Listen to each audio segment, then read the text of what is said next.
Story 1. When I was with the military police, we had an investigator in our unit named Jason Pringle. He spent most of his time investigating junior enlisted personnel in his own unit for things like underage drinking because he got satisfaction from getting people in trouble. It turns out the man was a sexual predator who had been molesting his own stepdaughter. Story 2. An off-duty police officer was driving drunk and crashed into a man on the highway, resulting in his death. He never went to jail. The officer received a call about a break-in and was given the description of the suspect. However, they instead shot and killed the homeowner who was fighting off the suspect. They shot the homeowner 7 times. That officer is still working instead of being charged with homicide. Story 3. Grandfather was a firefighter but had police friends. One of them, on their deathbed, told my grandfather and, I believe, his daughter about how when he was a sergeant, he would go out at closing time with a certain turtle-like congressman who was a judge at the time to collect payments from bars that stayed open past certain times. They would go to about 15 spots and get an envelope at each one. At the end of the night, he and another officer would each get one of the envelopes. Story 4. I am in Northern Ireland, and this wasn't me, but I have a story. It happened in the 1980s, and my mother knew the sister of the man who was killed. There was a police officer who liked to drink at the local pub, and everyone knew it. One night, he was almost blackout drunk when he got into his car, so drunk, in fact, that someone else had to put the keys into the ignition and turn them for him. They sent him off anyway, and to everyone's complete surprise, he plowed into a young man on a motorbike and killed him. He was so drunk he wasn't even aware of what happened and, I believe, just fell asleep in his car at the scene.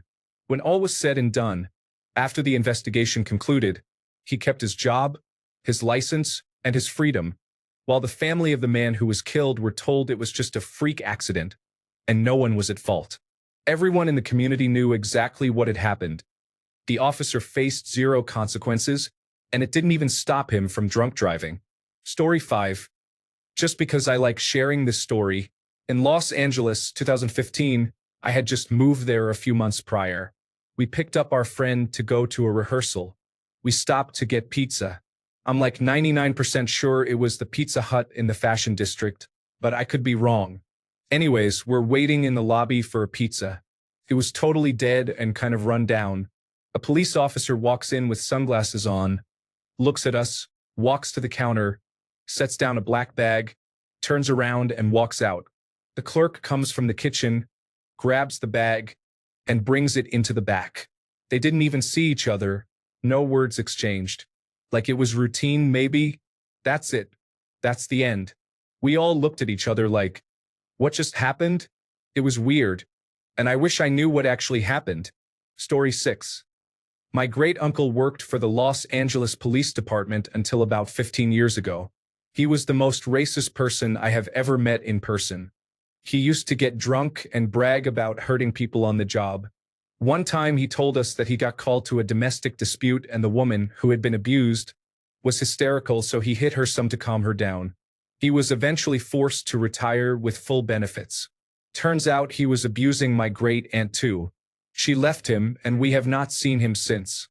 Good riddance. Story 7. I am not a cop, but I used to flip houses in Florida before the 2006 to 2008 crash. I took on a project in a predominantly African-American community in Cocoa, Florida, to boost the values of that neighborhood. Once I put up the for sale sign, a white police officer came by to make an offer way below the market value, even for that community. I politely told him to leave. After he left, one of the neighbors came by and asked me what happened. After I told him about my experience, he informed me this officer owned another house in the neighborhood that is only rented to drug users, and the rest of the neighbors were upset about it and thanked me for not selling to him. I later verified the officer was the owner of the drug house on the property appraiser's website. I forgot to add that following the encounter, police in that city routinely followed me and eventually ticketed me for expired tags one day after my birthday, 3 days before the month ended. I always renewed my tags on the last Friday of my birth month. But there was no effort to investigate the drug house 5 houses down the road from my project house. Story 8. Just read the Ferguson, Missouri report. Do you want to see systemic, egregious corruption that destroyed lives and harmed the whole community? You will find it there. Story 9. My children's grandfather was a corrupt police officer, caught up in a huge corruption sting in New South Wales in the 1990s, involving the mafia and the underworld. He had a choice: either inform on his bosses and be a witness or go to jail. He chose to inform. His family was moved interstate under the Witness Protection Program for 10 years, with rent paid for 10 years.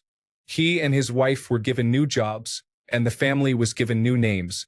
After 10 years, they received a payout of $500,000 and were no longer in the Witness Protection Program.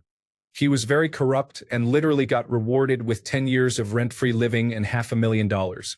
They missed out on nothing and traveled back to see their family often. I met the son, became pregnant, and he revealed at 6 months that he was in the Witness Protection Program. He told me his real name. Unfortunately, that relationship didn't last.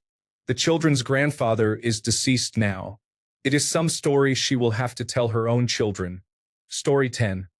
When I was young, we used to buy our dope from the police officer a couple of doors down from us in our townhouse court in Bowie, Maryland. She had the best stuff at the lowest prices. Our guess is she sold it cheap because she didn't actually pay for any of it. Likely just confiscated. Story 11. Not a cop, but the police caught up in the Rampart scandal in 1990s Los Angeles has to be up there. As per Wikipedia, the Rampart scandal was a police corruption scandal which unfolded in Los Angeles, California during the late 1990s and early 2000s. The scandal concerned widespread criminal activity within the Community Resources Against Street Hoodlums anti-gang unit of the Los Angeles Police Department's Rampart Division. More than 70 police officers were initially implicated in various forms of misconduct, including police brutality, planting of false evidence, stealing and drug dealing, bank robbery, perjury, and cover-ups thereof. I think that it's the reason O.J. Simpson was acquitted. The jurors were from a community where police planting false evidence was all too common, so it was plausible enough of a defense to create reasonable doubt. Story 12. Anyone who responds and has actually worked as a police officer is either going to be a former police officer or be a current police officer who tries to pretend that minor stuff is all that ever happens. There was a study presented at a police chiefs conference back in 2000, which found that 46% of police officers nationwide admitted to having personally covered up crimes committed by fellow officers, which is of course also a crime, and 73% of the time they are forced to do so by superiors. If they don't fall in line, then they are forced out. The entire system is corrupt by design. Story 13. Not law enforcement. Some local police department got caught planting drugs on a Vietnamese man's car to justify confiscating the large amount of cash he had to buy a shrimp boat. Other law enforcement guys I was in the Army National Guard with would ask guys from that department how many Vietnamese fishermen they had to pull over to afford their new cars, etc. Story 14. Not a police officer, but I was training to be a correctional officer and quit after the first day over the nonsense I saw. Some context. This happened about 10 to 12 years ago at a now closed prison in Louisiana. I'm a white guy and was probably 24 at the time. Two major things made me leave that day and find other work. The training officer, like myself and the 7 or 8 other new hires, were all white. While giving us a tour of the prison yard, he kept talking about showing them who had the power. He smiled and said, "Watch this." He took a pen from his shirt pocket and dropped it on the ground, then yelled for a black inmate who was doing some landscaping about half a football field away to come over. As the inmate jogged over, the trainer said all inmates must run to you when called. Literally run.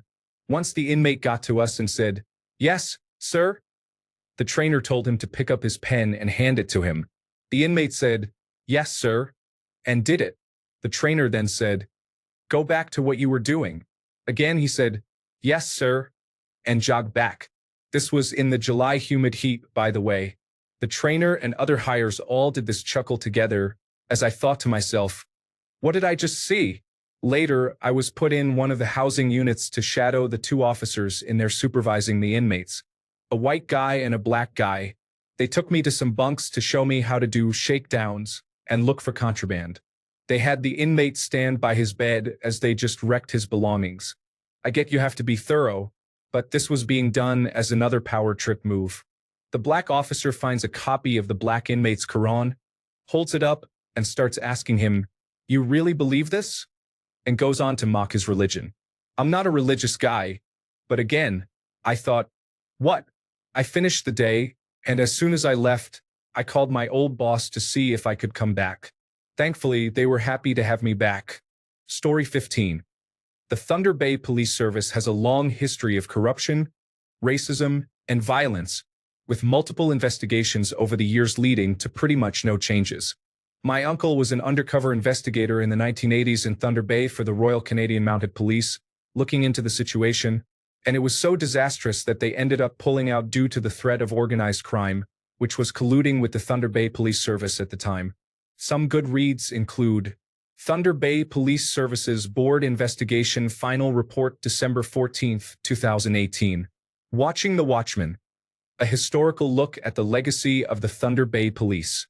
Embroiled in racism and corruption, Thunder Bay Police Service faces new calls to disband. Foul play in Thunder Bay. Something must be done about the Thunder Bay Police. Thunder Bay Police Officer charged. Thunder Bay Police News Conference. Story 16. A member of my extended family briefly served as the chief of police in Globe, Arizona.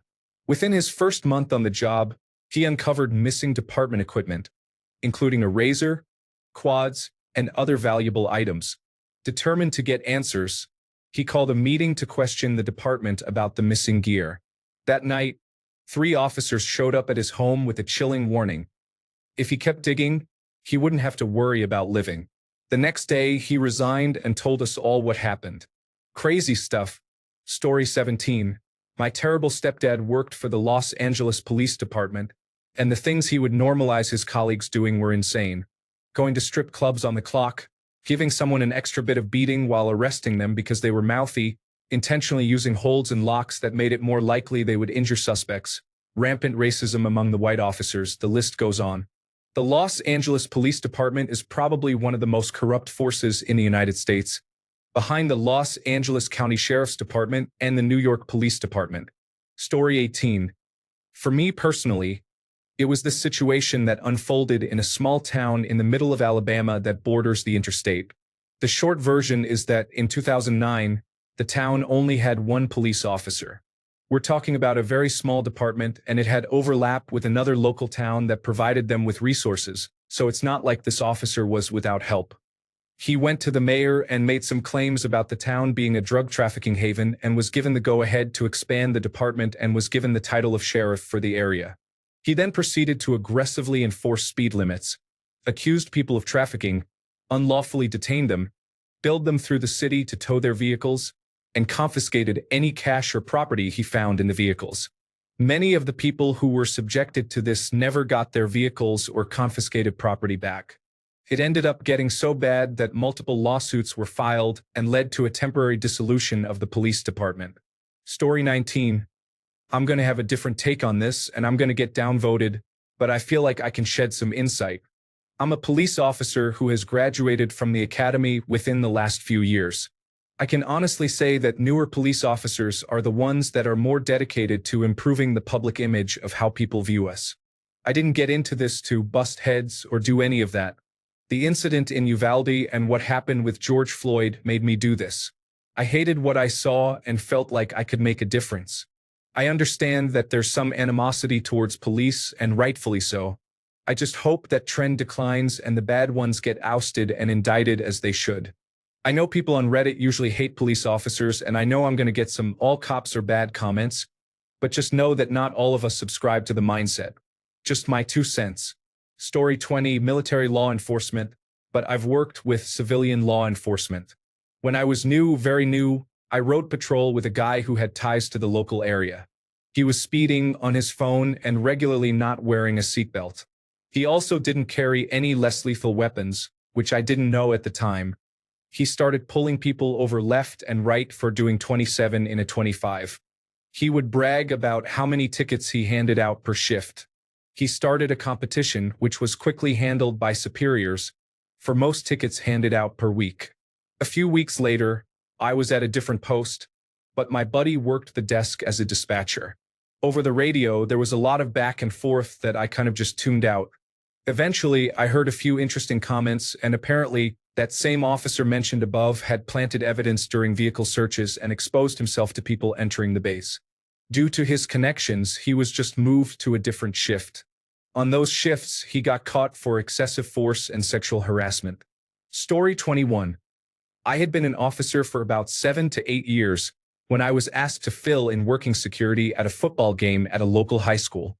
I was out on the perimeter when a lady came up, looked at my name tag, and asked if I was a certain officer. The name was a lieutenant. I told her that he was not working that night.